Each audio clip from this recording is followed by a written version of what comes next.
चलें बेटा, अस्सलाम वालेकुम वरहमतुल्लाहि वबरकातुह. We'll be continuing with where we left the other day. We are left with the last characteristic of the equilibrium. और मैं आपको इतना बताऊं बेटा, ठीक है, दो चार चीज़ें जो हम अब तक कर चुके हैं. We are just in the beginning of the equilibrium. We need to understand the basic concepts properly. सबसे पहले मैंने आपसे ये कहा था कि रिवर्सिबल इरिवर्सिबल रिएक्शंस क्या होती हैं, what makes a reaction, irreversible what makes a reaction reversible, ठीक है. फिर categories of reversible reactions, that part was done. उसके बाद रिवर्सिबल प्रोसेसेस में हमने कहा बेटा कि एक ऐसा स्टेज होता है जिस स्टेज पे rate of forward rate of backward reaction के बराबर होती है. दैट मींस जिस स्पीड से रिएक्शन फॉरवर्ड डायरेक्शन में जाती है उसी स्पीड से वापस बैकवर्ड डायरेक्शन में भी कैरी आउट होती है रिएक्शन. उस पर्टिकुलर स्टेज को आपने इक्विलिब्रियम का नाम दिया था. फिर इस इक्विलिब्रियम के बारे में हमने फीचर्स दिए थे बेटा कि इक्विलिब्रियम जो है इसके क्या क्या कैरेक्टरिस्टिक्स हैं.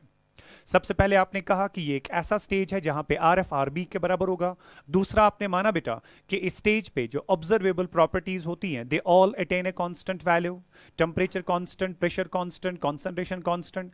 इसी तरह से आपने माना था कि इक्विलिब्रियम जो होता है it's dynamic in nature. That means equilibrium जो ही अटेन होता है, नो डाउट कोई भी चेंज इक्विलिब्रियम में नहीं आती, मगर एक चेंज तो भी आती है, that reactants get converted into product, products are getting converted into reactant at the same pace, at the same rate, at the same speed. Okay, so ऐसे इक्विलिब्रियम जहां पे बेटा रिएक्शन अभी भी कैरी आउट होती है, इसको आपने डायनेमिक इक्विलिब्रियम कहा था. इसी तरह से हमने कहा बेटा equilibrium can be attained from either of the ends, whether you start with the reactant और you start with the product, you can still attain the equilibrium, क्योंकि रिएक्टेंट्स और प्रोडक्ट की स्टेबिलिटी में कोई ज्यादा फर्क नहीं हुआ करता था. इसी तरह से बेटा हमने कहा था कि अगर किसी इक्विलिब्रियम में कोई एक या एक से ज्यादा कंपोनेंट्स गैसियस फेज में है, राइट, कोई एक या एक से ज्यादा कंपोनेंट्स गैसियस फेज में है, वहां पे आपने याद रखना है बेटा कि ऐसे इक्विलिब्रिया को अटेन करने के लिए, ऐसी रिएक्शंस में इक्विलिब्रियम को अटेन करने के लिए क्लोज्ड वेसल्स जरूरी करके लेना पड़ेगा. Otherwise gaseous component open vessels में एस्केप हो जाते हैं और रिएक्शन का रिवर्सिबल रहना पॉसिबल नहीं हो जाता है. इसी तरह से बेटा हमने लास्ट फीचर उसमें डिस्कस करना बाकी था कि इक्विलिब्रियम स्टेज पे कैटलिस्ट का मैंने कल आपसे कहा था, कैटलिस्ट जो है it does not change the equilibrium composition. जितना आपका रिएक्टेंट या प्रोडक्ट रहता है in the equilibrium mixture without catalyst, उतना ही बेटा विद कैटलिस्ट भी वहां पे होगा. मगर सिर्फ फर्क इतना है कि जितना प्रोडक्ट आपको 10 घंटे में बनता था विदाउट कैटलिस्ट, विद कैटलिस्ट उतना ही प्रोडक्ट जल्दी बनता है, यानी कि इक्विलिब्रियम जो है जल्दी अटेन होगा. फिर मैंने ग्राफिकली भी बेटा मैंने आपके सामने रखा था.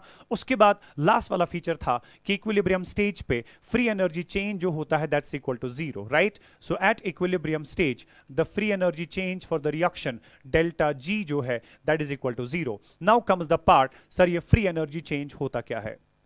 चूंकि थर्मोडायनेमिक्स अभी आपको पढ़ना बाकी है, तो इस वक्त फिर से मैं एक लेमैन लैंग्वेज में आपको समझाने की कोशिश करूंगा बेटा कि ये फ्री एनर्जी चेंज क्या हुआ करती है.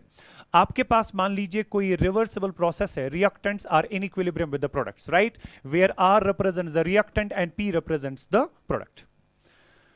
रिएक्टेंट जब प्रोडक्ट में कन्वर्ट होता है तो हर एक रिएक्टेंट, राइट, कन्वर्शन से पहले आप पहले एक पॉइंट पे कंसंट्रेट करें. हर एक कंपोनेंट जो है, इस कंपोनेंट के पास बेटा अपनी कुछ एनर्जी मौजूद होती है जिसको इंटरनल एनर्जी कहा जाता है. इसमें से कुछ पार्ट ऑफ एनर्जी ऐसा है which can be converted into heat, उसको एंथैल्पी कहा जाता है.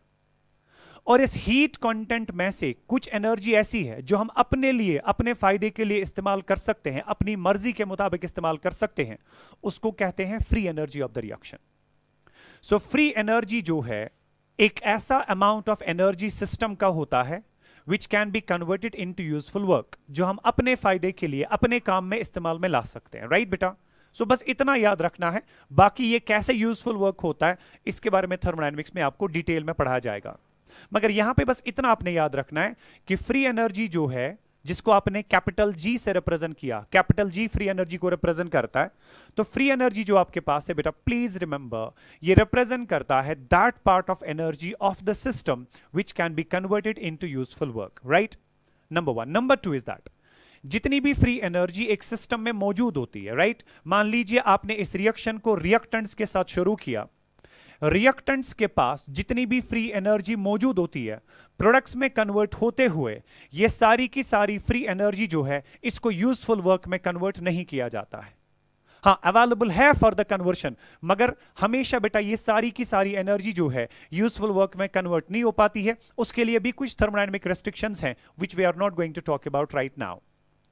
सो इसका कुछ पार्ट जो है वो असल में यूजफुल वर्क में कन्वर्ट हो पाता है, लेकिन कुछ पार्ट जो है that remains on the product side. So जब ये रिएक्टेंट प्रोडक्ट में कन्वर्ट हुआ, इसके पास जितनी भी फ्री एनर्जी थी, मान लीजिए बेटा इसके पास 100 किलो जूल्स की फ्री एनर्जी थी, जब ये प्रोडक्ट में कन्वर्ट हुआ, प्रोडक्ट बनाते बनाते राइट, प्रोडक्ट बनाते बनाते इसने कुछ फ्री एनर्जी हमें प्रोवाइड की, ठीक है, इसने कुछ फ्री एनर्जी हमें प्रोवाइड की। मान लीजिए इसने 10 किलो जूल फ्री एनर्जी हमें प्रोवाइड की, तो इसके पास बेटा कितनी फ्री एनर्जी बचेगी? तो प्रोडक्ट के पास जो फ्री एनर्जी बचेगी that will be 90 kilo joules.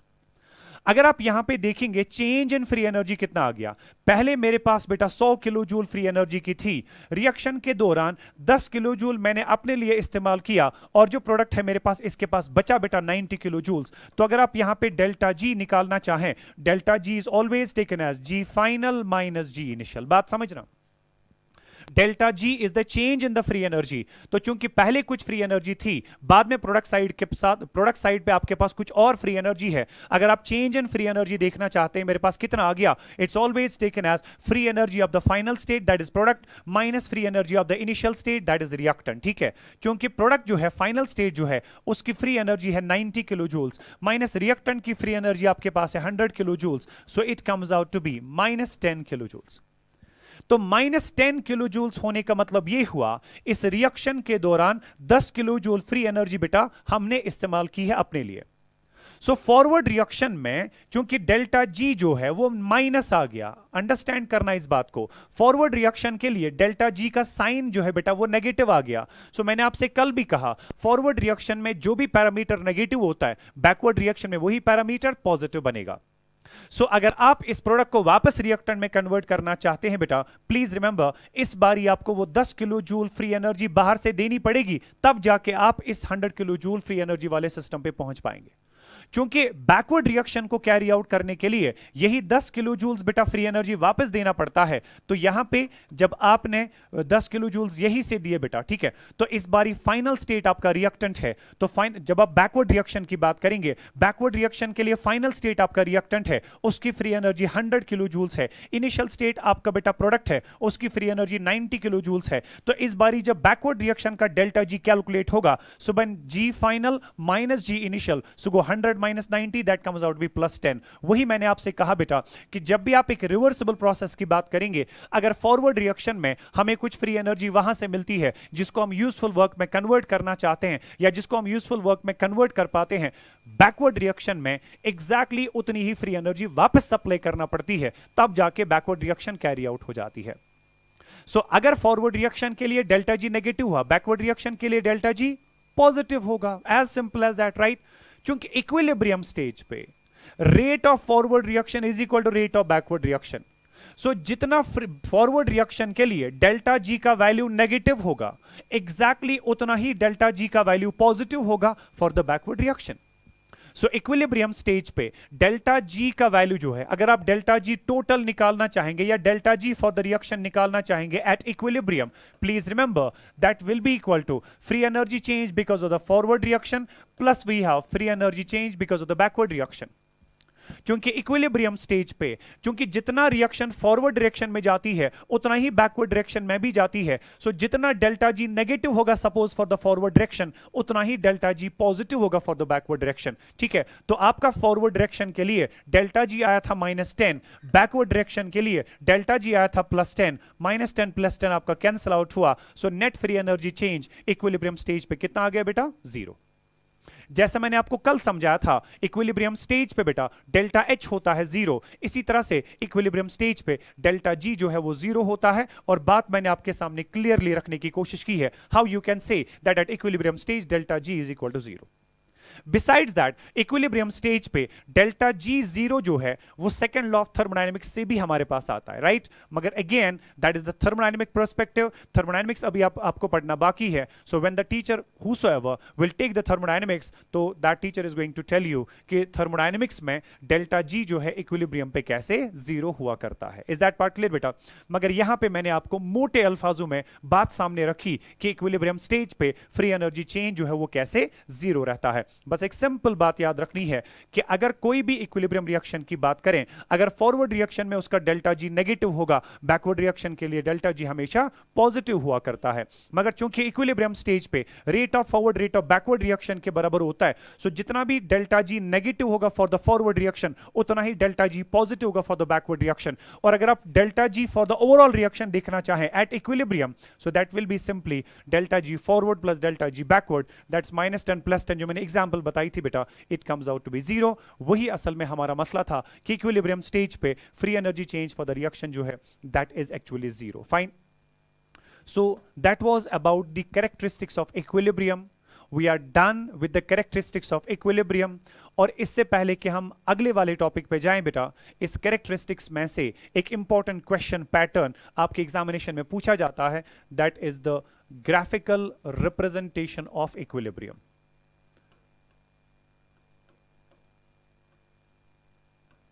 Graphical representation of equilibrium. Graphical representation of equilibrium. अब किसी भी इक्विलिब्रियम को डिफरेंट टाइप्स ऑफ ग्राफ्स से रिप्रेजेंट किया जाता है, जिसमें दो ग्राफ्स हमारे लिए बहुत इंपॉर्टेंट बनेंगे। One is rate versus time graph, other is concentration versus time graph. ठीक है बेटा, ये दोनों ग्राफ्स की हम बात करेंगे। सबसे पहले I will be talking about the rate versus time graph. Equilibrium को रेट वर्सेस टाइम ग्राफ पे आप कैसे रिप्रेजेंट करते हैं, ये चीज ऑलरेडी हम पढ़ चुके हैं। ठीक है, कल मैं आपको बता चुका हूं बेटा, रेट को जब भी आप प्लॉट करते हैं as a function of time, ये पॉइंट आपका रिप्रेजेंट करता है टाइम 0। टाइम 0 पे आपको पता है कि रिएक्शन अभी शुरू नहीं हुई, तो उस वक्त सारी की सारी कॉन्सेंट्रेशन सिर्फ रिएक्टेंट की होती है, क्योंकि रिएक्टेंट की वजह से फॉरवर्ड रिएक्शन कैरी आउट हो जाएगी। जब रिएक्टेंट की वजह से फॉरवर्ड रिएक्शन कैरी आउट हुई, तो किसी भी रिएक्शन की रेट जो है it is directly proportional to concentration of reactants. So जब initially at T is equal to 0 reactant concentration maximum है, तो rate of forward reaction will be also maximum. क्योंकि t इज इक्वल टू 0 पे product कुछ नहीं होता, क्योंकि product जो है वो तो बैकवर्ड रिएक्शन कैरी आउट कराता है। जब प्रोडक्ट है ही नहीं तो बैकवर्ड रिएक्शन भी कुछ नहीं होगी, तो backward rate will be 0। As the time passes on, ये आपके पास है बेटा reactants in equilibrium with the product. As the time passes on, reactant खर्च होकर प्रोडक्ट में कन्वर्ट होता है, रिएक्टेंट की कॉन्सेंट्रेशन कम होती है, तो फॉरवर्ड रेट जो है बेटा वो भी ऑब्वियसली कम हो जाएगी, because forward reaction rate depends upon the reactant concentration, it goes on decreasing. Likewise backward rate जो है बेटा, क्योंकि प्रोडक्ट बनता रहता है तो बैकवर्ड रेट बढ़ती चली जाती है। सो एक पॉइंट ऐसा आ जाएगा जब दोनों की रेट्स बेटा एक दूसरे के बराबर आती हैं, तो इस पर्टिकुलर पॉइंट पे आर एफ जो है that is equal to R B, और इसी पॉइंट को बेटा इक्विलिब्रियम स्टेज कहा जाता है, राइट। और उसके बाद मैंने आपसे कहा once the equilibrium is established the two rates continue to be equal to each other. इसके बाद ये रेट्स बेटा कभी भी चेंज नहीं हो जाती है। सो that was basically rate versus time graph, already हम कर चुके थे, just a brief revision of that, right, कि किसी भी इक्विलिब्रियम रिएक्शन को रेट वर्सेस टाइम ग्राफ से कैसे रिप्रेजेंट करते हैं। This is the only correct representation in the rate versus time graph for the equilibrium stage. Fine बेटा, इसके अलावा कोई और ग्राफ जो होगा रेट वर्सेस टाइम के लिए for the equilibrium, that's completely incorrect. Fine, so that was about graph number 1, graphical representation number 1. I'll be talking about the second graph that is more important, that is concentration versus time graph. पहला हमारे पास था rate versus time, दूसरा हमारे पास है बेटा concentration versus time graph. अब concentration versus time graph अगर आप लेते हैं, so this is the concentration and this is the time graph. ठीक, बहुत सिंपल और बहुत आसान है। So at t equals to 0, reactant concentration होती है maximum. So this is some maximum concentration, right? So obviously this point will represent the reactant concentration. और initially आपके पास प्रोडक्ट कुछ नहीं होता है तो प्रोडक्ट concentration will be 0. तो ये वाला पॉइंट जो होगा it will correspond to the concentration of products. Then as the time passes on, fine बेटा, ये मेरे पास रिएक्टेंट है in equilibrium with the product. As the time passes on, reactant बेटा धीरे धीरे करके किस में कन्वर्ट होता है, प्रोडक्ट में। रिएक्टेंट की कॉन्सेंट्रेशन जो है that goes on decreasing, that goes on decreasing, that goes on decreasing. Fine.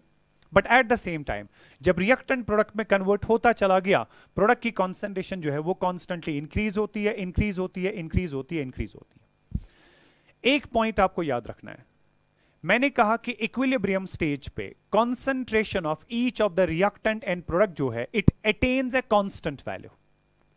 Being constant and being equal, इसमें फर्क है। Being constant means once equilibrium is set up, उसके बाद ना ही रिएक्टेंट की कॉन्सेंट्रेशन में कोई चेंज आएगा, ना ही प्रोडक्ट की कॉन्सेंट्रेशन में कोई चेंज आएगा, but the two concentrations can either be equal और they can be unequal. Right बेटा, इस पॉइंट को आपने दिमाग में रखना है। सो अगर ऐसा हुआ कि इक्विलिब्रियम स्टेज पे रिएक्टेंट की कॉन्सेंट्रेशन और प्रोडक्ट की कॉन्सेंट्रेशन जो है वो बिल्कुल बराबर बराबर थी, राइट? अगर इक्विलिब्रियम स्टेज पे रिएक्टेंट की कॉन्सेंट्रेशन और प्रोडक्ट की कॉन्सेंट्रेशन बराबर बराबर थी, then this point is called as the equilibrium stage, और उसके बाद ये कॉन्सेंट्रेशन जो है बेटा they will continue to be constant. ये एक कॉन्सेंट्रेशन वर्सेस टाइम ग्राफ आपके पास है, that is absolutely the correct representation, and there are two more ways, right? That is concentration versus time again, right? Concentration versus time again. कई बार ऐसा होता है बेटा कि रिएक्शन जो है वो इक्विलिब्रियम तक फॉरवर्ड डायरेक्शन में काफी ज्यादा जाती है, शायद प्रोडक्ट कभी ज्यादा स्टेबल होता है, राइट बेटा? और आपका रिएक्टेंट जो है काफी हद तक उस प्रोडक्ट को बनाने में कामयाब होता है, और प्रोडक्ट जो है वो वापस रिएक्टेंट में उतना कन्वर्ट नहीं हो जाता। जब रिएक्टेंट बहुत सारा कन्वर्ट हुआ into the product, that means reactant की concentration at t equals to 0, reactant की कॉन्सेंट्रेशन जो थी that was maximum. But as the time passes on, reactant concentration goes on decreasing, goes on decreasing, goes on decreasing. A point is reached at which the reactant concentration becomes constant. जब reactant concentration बेटा constant रह जाती है, उसके बाद जो है equilibrium के बाद ये रिएक्टेंट की कॉन्सेंट्रेशन में कभी कोई चेंज नहीं आता, क्योंकि इस बारी रिएक्टेंट बहुत ज्यादा कन्वर्ट हो गया इनटू प्रोडक्ट। तो इक्विलिब्रियम मिक्सचर में प्रोडक्ट की कॉन्सेंट्रेशन जो होगी बेटा वो बहुत ज्यादा बनी होगी इन कंपैरिजन टू जितना वहां पे रिएक्टेंट बचा होगा, बिकॉज बहुत सारा रिएक्टेंट प्रोडक्ट में कन्वर्ट हो चुका है। सो इक्विलिब्रियम मिक्सचर में जितना रिएक्टेंट इस बारी बचा है वो बहुत कम बचा है, मगर जो प्रोडक्ट बना है बेटा वो बहुत ही ज्यादा बना है, प्रोडक्ट बहुत ही ज्यादा बना है। लेकिन जो ही इक्विलिब्रियम एस्टैब्लिश हुआ तो ये वाला पॉइंट जो आपके पास होगा बेटा, जिस पॉइंट के बाद ये कॉन्सेंट्रेशन कांस्टेंट रही, तो इस पॉइंट के बाद आप देख सकते हैं रिएक्टेंट की कॉन्सेंट्रेशन भी कांस्टेंट, प्रोडक्ट की कॉन्सेंट्रेशन भी कांस्टेंट। लेकिन प्रोडक्ट की कॉन्सेंट्रेशन ज्यादा है, इक्विलिब्रियम की कॉन्सेंट्रेशन कम है। So this is the curve for the concentration of products, this is the curve for the concentration of reactants. What is important is that once the equilibrium is set up, उसके बाद न product की concentration change होती है न reactant की concentration change होती है, दोनों की कॉन्सेंट्रेशन बेटा कांस्टेंट रहती है। So that way concentration versus time graph में बेटा अगर आप इस तरह की रिप्रेजेंटेशन देते हैं, ये भी बिल्कुल सही रिप्रेजेंटेशन है। मगर हां, इस रिप्रेजेंटेशन से आप इतना कह सकते हैं बेटा कि इस केस में प्रोडक्ट काफी ज्यादा बना है एट इक्विलिब्रियम और रिएक्टेंट कम बचा है। और यहां पे आप कह सकते हैं बेटा जितना मेरे पास रिएक्टेंट बचा है उतना ही प्रोडक्ट मेरे पास बन चुका है। इसी तरह से मेरे पास एक और पॉसिबिलिटी है in the concentration versus time graph, right? I am having one more possibility here. मैं कॉन्सेंट्रेशन को प्लॉट कर रहा हूं as a function of time. At t equals to 0 reactant concentration बहुत ज्यादा थी, इस बारी मान लीजिए प्रोडक्ट उतना ज्यादा स्टेबल नहीं है, तो रिएक्टेंट या मान लीजिए प्रोडक्ट कम stable as compare to reactant. अब रिएक्शन कंडीशंस प्रोवाइड करने की वजह से आपने रिएक्टेंट को प्रोडक्ट में तो कन्वर्ट कर दिया, राइट? प्रोडक्ट में तो कन्वर्ट कर दिया, मगर उसके ज्यादा स्टेबल ना होने की वजह से रिएक्टेंट बहुत ज्यादा प्रोडक्ट में कन्वर्ट नहीं होगा, और जो प्रोडक्ट बनेगा वो कोशिश करेगा वापस किस में कन्वर्ट होने की, रिएक्टेंट में कन्वर्ट होने की। सो दैट वे रिएक्टेंट जो आपके पास बेटा रिएक्टेंट डिक्रीज हुआ, but once equilibrium is set up उसके बाद रिएक्टेंट कॉन्सेंट्रेशन जो है that will remain constant. Likewise product जो है वो थोड़ा सा बना था, राइट? फिर एक ऐसा स्टेज आया बेटा कि इक्विलिब्रियम के बाद वो प्रोडक्ट जो है वो कांस्टेंट ही रह गया। So again you can see कि किसी पॉइंट के बाद दोनों की कॉन्सेंट्रेशन जो है वो कांस्टेंट रही है। This is the graph for the concentration of reactant, this is the graph for the concentration of product. You can yourself see कि प्रोडक्ट तो कंटिन्यूअसली बढ़ता गया, मगर किसी पॉइंट के बाद प्रोडक्ट की कॉन्सेंट्रेशन कांस्टेंट रही। रिएक्टेंट कॉन्सेंट्रेशन घटती चली गई, मगर किसी पॉइंट के बाद रिएक्टेंट की कॉन्सेंट्रेशन भी कांस्टेंट रही। हमने क्या कहा था, इक्विलिब्रियम स्टेज पे हर एक कंपोनेंट की कॉन्सेंट्रेशन जो है बेटा that attains a constant value. और यहां पे आप खुद देख सकते हैं कि किसी स्टेज के बाद रिएक्टेंट की कॉन्सेंट्रेशन भी कांस्टेंट रही है और प्रोडक्ट की कॉन्सेंट्रेशन जो है बेटा that has also remained constant, right. तो ये वाला पॉइंट जो होगा, जिस पॉइंट के बाद दोनों की कॉन्सेंट्रेशन कांस्टेंट रही है, इस वाले पॉइंट को बेटा आप इक्विलिब्रियम स्टेज के नाम से जानेंगे। इज दैट पार्ट क्लियर बेटा? So this is my equilibrium stage here, this is my equilibrium stage here, and likewise ये वाला पॉइंट जो है ये आपके पास बेटा यहां पे इक्विलिब्रियम स्टेज बनेगा।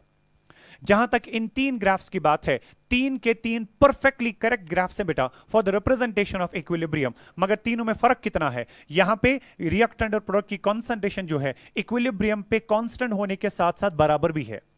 यहां पे रिएक्टेंट और प्रोडक्ट की कॉन्सेंट्रेशन इक्विलिब्रियम के बाद कांस्टेंट होने के साथ साथ प्रोडक्ट ज्यादा बन चुका है, रिएक्टेंट कम रहा है, क्योंकि शायद प्रोडक्ट ज्यादा था एज कंपेयर टू रिएक्टेंट।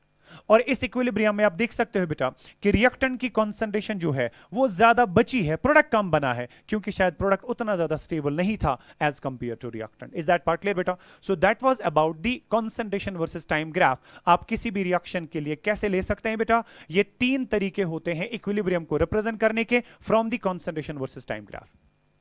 अब इस पर्टिकुलर पार्ट पे आपका क्वेश्चन आता है, ठीक है, ग्राफिकल रिप्रेजेंटेशन पे, पर्टिकुलरली जो कॉन्सेंट्रेशन वर्सेस टाइम ग्राफ होता है बेटा, इस पर्टिकुलर केस में आपको क्वेश्चन पूछा जाता है, राइट। और क्वेश्चन कैसे होगा? आपको कोई रिएक्शन दी जाएगी, उस रिएक्शन के लिए आपको पूछा जाएगा आप बताइए इस रिएक्शन के लिए सही ग्राफ क्या हो सकता है for the concentration versus time, ठीक है। अब सही ग्राफ क्या हो सकता है बेटा, उसके लिए आप एक क्वेश्चन सॉल्व करेंगे। You will write the question please. Which of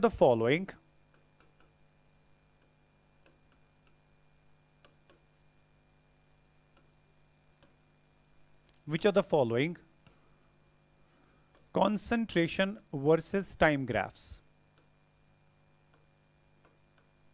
which of the following concentration versus time graphs is correct for the reaction? For the reaction आपके पास ये है,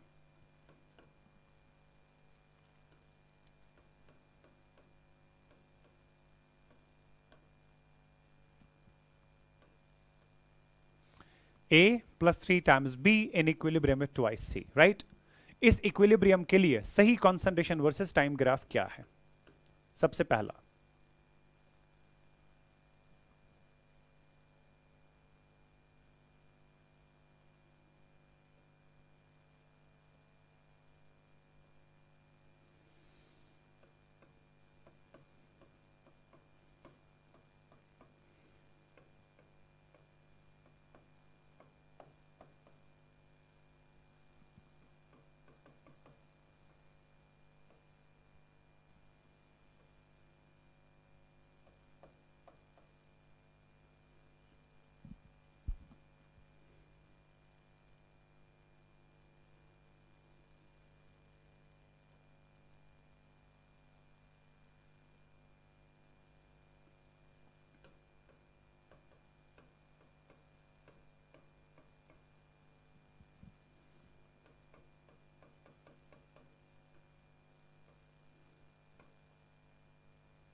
ये आपके पास बेटा चार कॉन्सेंट्रेशन वर्सेस टाइम ग्राफ्स हैं। आपको बस ये पूछा गया इनमें से गिवन इक्विलिब्रियम के लिए सही कॉन्सेंट्रेशन वर्सेस टाइम ग्राफ कौन सा है, ठीक है। Let's take it from the first one. ये वाली कर्व कॉन्सेंट्रेशन ऑफ ए के लिए, ये बी के लिए, सी के लिए, तीनों में आप देखते हैं बेटा किसी पॉइंट के बाद कॉन्सेंट्रेशंस कांस्टेंट रहती हैं। Okay that's fine, that can be equilibrium. मगर ये कहता है कि सी जो है वो तो आपका प्रोडक्ट है, सी की पहले ही कुछ कॉन्सेंट्रेशन थी, क्योंकि T इज इक्वल टू 0 का मतलब होता है reaction has not yet started, और reaction has not yet started मतलब कि प्रोडक्ट की कॉन्सेंट्रेशन अभी कुछ नहीं होगी, और अगर प्रोडक्ट की कॉन्सेंट्रेशन कुछ भी नहीं है तो प्रोडक्ट की कर्व हमेशा कहां से स्टार्ट होनी चाहिए, फ्रॉम द ऑरिजिन, राइट। क्योंकि प्रोडक्ट की कर्व जो है इसने ओरिजिन के बजाय ऊपर से शुरू किया हुआ है, so it indicates that at T is equal to 0 पहले ही कुछ प्रोडक्ट था, जबकि पहले तो कुछ प्रोडक्ट होता ही नहीं है। T is equal to 0 means reaction has not yet started. T is equal to 0 means product has not been formed.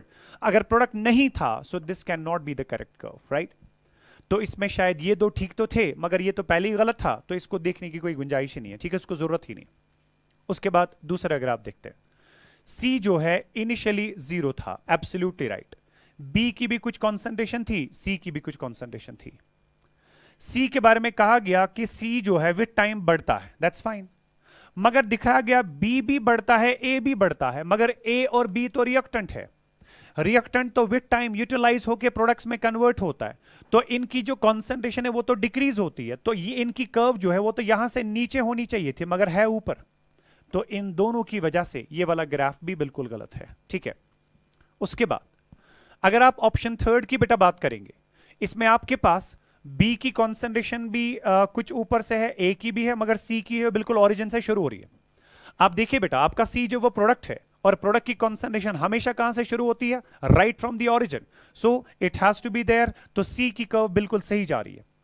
उसके बाद मसला ये है, अगर आप कर्व 4 की बात करेंगे बेटा, यहां पर भी C जो है बिल्कुल ओरिजिन से शुरू हो रहा है, ठीक है, और A और B जो है वो ऊपर से स्टार्ट हो रहा है, क्योंकि ये रिएक्टेंट्स हैं, ये भी रिएक्टेंट्स हैं, ये भी यूटिलाइज हो रहा है, ये भी यूटिलाइज हो रहा है, B भी कम हो रहा है, A भी कम हो रहा है, यहां पर A कम हो रहा है, B कम हो रहा है, सो दोनों लगते हैं कि ये तो बिल्कुल सही है, राइट। क्योंकि यहां पर आपके पास बेटा C की कॉन्सेंट्रेशन इनिशियली थी 0, यहां पर भी C की कॉन्सेंट्रेशन इनिशियली 0, राइट। यहां पर C विद टाइम बढ़ रहा है, यहां पर भी C विद टाइम बढ़ रहा है, जो कि होना चाहिए। यहां पर A और B विद टाइम घट रहा है, यहां पर भी A और B विद टाइम घट रहा है, राइट। मगर पॉइंट इज, क्या ये दोनों ग्राफ सही है? I tell you no. दो में से सिर्फ आपके पास एक ग्राफ सही होगा बेटा, वो ग्राफ कौन सा होना चाहिए? क्योंकि ये तो ऐसा कोई केस है नहीं जहां पे हमारे पास more than one options are correct. मैंने कहा इन चार में से एक सही ग्राफ बताइए कौन सा होगा।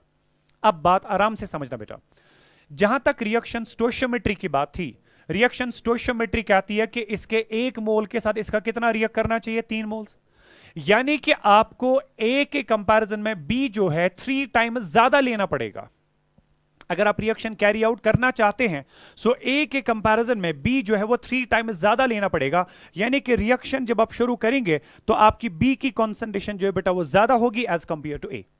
अब वही ग्राफ आप यहां पे देखिए, इस ग्राफ में टू स्टार्ट विथ बी की कॉन्सेंट्रेशन ज्यादा है, ए की कॉन्सेंट्रेशन बेटा कम है। अगर आप इस ग्राफ में देखेंगे ए की कॉन्सेंट्रेशन ज्यादा है, बी की कम है, क्योंकि आपको बी 3 टाइम्स ज्यादा होना चाहिए as compare to A. B की कॉन्सेंट्रेशन ज्यादा होनी चाहिए एज कंपेयर टू ए। सो बी की कर्व जो है हायर कॉन्सेंट्रेशन पे होनी चाहिए as compare to A, which is only possible in option third. Option 4 में ए ज्यादा है, बी कम। जबकि आप स्टोइशियोमेट्री पे नजर मारिए, खुद पता चलता है जितना ए होना चाहिए उसके कंपैरिजन में बी जो है वो 3 टाइम्स हमारे पास अवेलेबल रहना चाहिए, राइट। नॉर्मली जो कि हम स्टोइशियोमेट्री से कंक्लूजन ले सकते हैं। दूसरा होता है कि स्टोइशियोमेट्री का एक्चुअल कंक्लूजन ये होता है कि जितना ये रिएक्ट करेगा ये 3 टाइम्स ज्यादा रिएक्ट करता है। मगर मसला ये 3 टाइम्स तभी रिएक्ट करेगा ना जब ये ज्यादा होगा। तो जब ये ज्यादा होगा तो बी की कर्व ऊपर आएगी, ए की कर्व जो है वो नीचे आएगी। सो ऑप्शन थर्ड जो है that is the only correct option you can have. अब यहां पर आपके पास एक कंफ्यूजन आ सकता है, सर जितना ए रिएक्ट करेगा तो सी तो उसका डबल बनता है, ठीक है। जितना ए रिएक्ट करता है सी तो उसका डबल बनता है, फाइन बेटा। जितना ए रिएक्ट करता है सी जो है उसका डबल बनता है, फाइन। तो आप कहेंगे सर ए जो है जब वो खर्च जितना भी खर्च हुआ सी उसका डबल बना, तो सी की कॉन्सेंट्रेशन तो ए के कंपैरिजन में ज्यादा होनी चाहिए। मगर ना ही सी की कर्व यहां पे इसके ऊपर है, ना ही सी की कर्व यहां पे ऊपर है, तो सी जो है वो तो ए से कम ही बन रहा है। देखो बेटा, स्टोइशियोमेट्रिक कोएफिशिएंट जो प्रोडक्ट साइड का है, तो इसका मतलब यह हुआ कि इसका 1 मोल इसके 3 मोल के सब जब रिएक्ट करेगा तो इसके 2 मोल जरूर बनेंगे। मगर मसला यह है कि जब इसका एक इसके 3 के साथ रिएक्ट करेगा तभी तो इसके 2 मोल बनेंगे। मसला यह है कि आपका प्रोडक्ट जो भी वहां पे होगा वो कितना बनेगा, वो डिपेंड करेगा वो प्रोडक्ट कितना स्टेबल है। अगर ये सी आपका बहुत स्टेबल हुआ तब जाके सी ज्यादा बनेगा एज कंपेयर टू जितना ए वहां पे मौजूद रहेगा, तो सी की कर्व ए से ऊपर आएगी। ठीक है, सी की कर्व ए से ऊपर आएगी। मगर अगर आपका सी ज्यादा स्टेबल नहीं हुआ तो ए जो है उसको बनाने की कोशिश ही नहीं करेगा ज्यादा, तो इक्विलिब्रियम स्टेज पे सी जो आपके पास अवेलेबल होगा बेटा वो बहुत कम अवेलेबल होगा। Is that part clear? तो सी की कर्व इससे ऊपर होगी या नीचे वो उसकी स्टोइचियोमेट्री पे नहीं बल्कि उसकी स्टेबिलिटी पे डिपेंड करेगा। इज दैट पार्ट क्लियर बेटा? उसकी स्टेबिलिटी पे डिपेंड करेगा। जितना सी ज्यादा स्टेबल होगा उतना वो ज्यादा बनेगा, उतना उसकी कॉन्सेंट्रेशन जो है इक्विलिब्रियम स्टेज पे ज्यादा आएगी, उतना इसकी कर्व जो है बेटा वो ऊपर होगी। Is that part clear? So that was something जो कि आपने कंसंट्रेशन वर्सेस टाइम ग्राफ में सीखना है बेटा। एक क्वेश्चन मैंने आपको दिखाया, एक क्वेश्चन आप खुद सॉल्व करिएगा, that will give you a bit of confidence. You right the question please. Which of the following concentration versus time graphs, which of the following concentration versus time graphs correctly represent the equilibrium? Correctly represent the equilibrium. कौन सा equilibrium? Equilibrium आपके पास ये है, it is twice SO2 as gas plus we have O2 as gas in equilibrium with twice SO3 as gas. Okay? इस equilibrium के लिए आपको सही concentration versus time graph पूछा गया है। I'll be taking it this way. Number 1, ये आपकी concentration axis, ये आपकी time axis। पहले मैं चारों ग्राफ्स यहां पे आपके सामने रख दूं। ये आपकी concentration axis, ये आपकी time axis। तीसरा, ये आपकी concentration axis, ये आपकी बेटा time axis। और चौथा, चलिए चौथा हम नीचे ले लेते हैं, या चौथा मैं यहां बना लेता हूं, यहां स्पेस थोड़ी ज्यादा हमारे पास है। दिस इज concentration versus time. Okay, 4 graphs में आपके सामने रख रहा हूं। नंबर 1 वी हैव गॉट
चौथा ऑप्शन आप लिखें बेटा ऑल दी अबाव। मबनी थ्योरम ग्राफ की हैं, चौथा ऑप्शन आप अपने हिसाब से लिखेंगे, write it all the above. That is your option 4, right, all the above.